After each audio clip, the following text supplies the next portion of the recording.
বলেছেন আল্লাহ সুবহানাহু ওয়া তাআলা দুই ব্যক্তিকে দেখে হাসেন। তাদের ভিতরে এক ব্যক্তি হলেন তিনি যিনি প্রচণ্ড শীতের রাতে আরামের বিছানা ছেড়ে দিয়ে শরীরে থাকা লেফ কম্বল ইত্যাদির উষ্ণতাকে উপেক্ষা করে ঝেড়ে ফেলে দিয়ে উঠে দাঁড়িয়ে যান এবং ওযু করে নামাজ শুরু করেন।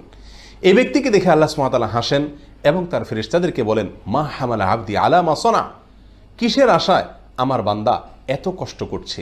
ফেরেশতাগণ তখন জবাবে বলেন, রব্বানা রজা আমা আইন্দাক ওয়া শাফাকাতাম মিম্মা আইন্দাক, আপনার কাছে যে নেয়ামত রয়েছে, পুরস্কার রয়েছে, জান্নাত রয়েছে তার আশায়, এবং আপনার কাছে যে শাস্তি এবং জাহান্নামের আয়োজন রয়েছে তার ভয়ে এই কনকনে শীত উপেক্ষা করে আপনার বান্দা উঠে নামাজ শুরু করেছে।